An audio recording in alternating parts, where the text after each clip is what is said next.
Titumir college যেই দাবিটা জানাচ্ছে সেইটা অনেক মানে যৌক্তিকভাবে গ্রহণযোগ্য হয় না, যেহেতু আরো অনেকগুলি কলেজ এরকম রয়ে গেছে। তিতুমির কলেজের বিষয়ে আমাদের মন্ত্রণালয় থেকে আমরা ইতিমধ্যে একটা বিবৃতি দিয়েছি।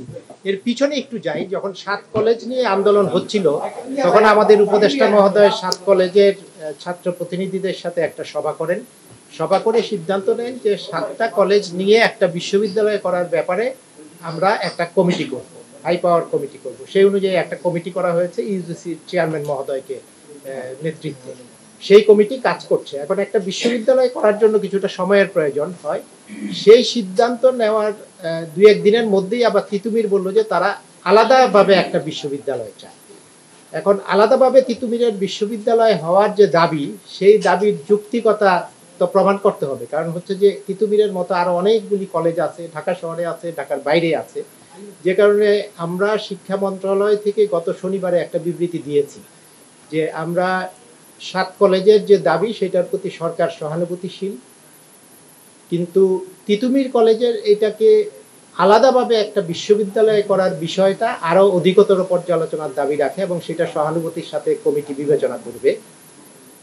এর ধারাবাহিকতায় গতকাল ওইটা আবার ছাত্ররা প্রত্যাখ্যান করেছে। এর ধারাবাহিকতায় গতকালকে আমাদের উপদেষ্টা মহোদয় একটা বক্তব্য দিয়েছেন টেলিভিশনে। সেখানে উনি একই কথা বলেছেন যে তিতুমির কলেজ যেই দাবিটা জানাচ্ছে সেইটা অনেক মানে যৌক্তিকভাবে গ্রহণযোগ্য হয় না, যেহেতু আরো অনেকগুলি কলেজ এরকম রয়ে গেছে। দ্বিতীয়ত হচ্ছে যে এই কলেজগুলির মধ্যে যেই ছাত্ররা পড়াশোনা করছে তাদের সংখ্যা কিন্তু অনেক, 1,70,000-এর মতো এই 7টা কলেজে। এই 7টা কলেজ ইতিপূর্বে আপনারা দেখেছেন যে ঢাকা বিশ্ববিদ্যালয় তারা ডিজোন করতে চাচ্ছে যে তারা এই বছর ভর্তি নিবে না। তো ভর্তি না নিলে যেই নতুন ছেলেগুলি ভর্তি হবে তাদের ভবিষ্যৎ কি হবে, 1-2 নাম্বার হচ্ছে যে যারা এখন পড়ছে তাদের পরীক্ষাটা কিভাবে হবে সেগুলিও সরকারকে ভাবতে হচ্ছে। সুতরাং এই সব কিছুকে বিবেচনায় নিয়ে তিতুমিরের যেই ছাত্ররা আন্দোলনে আছে তাদের প্রতি আমরা সহানুভূতিশীল, কিন্তু সাধারণ ছাত্ররা চাচ্ছে যে তাদের পড়াশোনা যেন নির্বিঘ্ন থাকে, তাদের পড়াশোনা যেন এই ধরনের আন্দোলনের ফলে ক্ষতিগ্রস্ত না হয়। সুতরাং সরকার সেটাকেও লক্ষ্য রাখছে। আমাদের সাথে ইতিমধ্যে ইউজিসির পক্ষ থেকে একটা প্রপোজাল আমাদের কাছে এসছে যে অন্তর্বর্তীকালীন সময়ে যে যতক্ষণ পর্যন্ত একটা আলাদা বিশ্ববিদ্যালয়ের সিদ্ধান্ত না হয় ততক্ষণ পর্যন্ত কিভাবে এই বিষয়টাকে মোকাবেলা করা যায়। সেই কারণে আমরা ঢাকা বিশ্ববিদ্যালয়ের সাথেও কথা বলেছি এবং তারা নীতিগতভাবে এগ্রিড আছে এইটুকু যে আমরা এই 7 কলেজের দায়িত্ব নিতে চাই না, তবে এই বছর যারা নতুন ভর্তি হবে তাদের ভবিষ্যৎ যাতে নষ্ট না হয় এবং যারা পরীক্ষা দিবে তাদের ভবিষ্যৎ যাতে নষ্ট না হয় সেটার জন্য সরকার যেভাবে বলবে তারা করবে। এবং আমরা আশা রাখি শেষ করে নিই, নতুন কথা তো কিছু নাই, কথা তো আমরা আগেরটার মধ্যেই আছি, শেষ করে নিই। এবং আমরাও চাচ্ছি যে তিতুমির কলেজ আলাদাভাবে আরো 2টা দাবি জানিয়েছে এই বিশ্ববিদ্যালয় হওয়ার পাশাপাশি। সেটা হচ্ছে যে তাদের এখানে পিএইচডি প্রফেসর আরো দিতে হবে, সেটা আমরা এগ্রি করেছি যে আমরা আরো দিব। ওখানে 17 জন পিএইচডি হোল্ডার আছেন, তারপরেও যদি আরো দিলে শিক্ষার মান বাড়ে ওই কলেজের, আমরা আরো দিব। দ্বিতীয় আরেকটা দাবি করেছে তারা যে গবেষণার জন্য বরাদ্দ বাড়াতে হবে, সেটাও আমরা এগ্রি করেছি যে বরাদ্দ বাড়াবো। তাদের যেই বিশ্ববিদ্যালয় হওয়ার দাবি সেইটা আমরা বলেছি যে ইউজিসির যে কমিটি, সেই কমিটি যেভাবে সাজেশন দিবে সেটার উপরে আমরা পর্যালোচনা করে পরবর্তী সিদ্ধান্ত নেব। এখন বলেন আপনারা।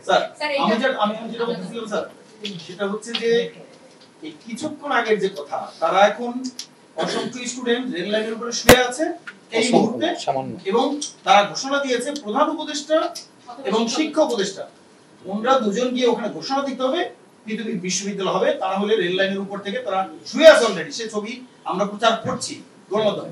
এই মুহূর্তে করণীয় কি স্বরাষ্ট্র উপদেষ্টা মহোদয় এবং সচিব স্যার আপনারা বলেন? আমি বলি, তারপরে স্বরাষ্ট্র উপদেষ্টা মহোদয় বলবে। সেটা হলো যে আমাদের একজন জয়েন্ট সেক্রেটারিকে আমরা 2 জন জয়েন্ট সেক্রেটারিকে আমরা পাঠিয়েছি তাদের সাথে কথা বলার জন্য। আর যেটা বললেন যে প্রধান উপদেষ্টা এবং আমাদের শিক্ষা উপদেষ্টা, সেটা তো ওনাদের সিদ্ধান্তের বিষয়, সেই বিষয়ে আমি সিদ্ধান্ত দিতে পারবো। স্যার বিশ্ববিদ্যালয়ের কর্তৃপক্ষ কি বলছে স্যার? ওই তিতুমির কলেজের কর্তৃপক্ষ কি বলছে স্যার?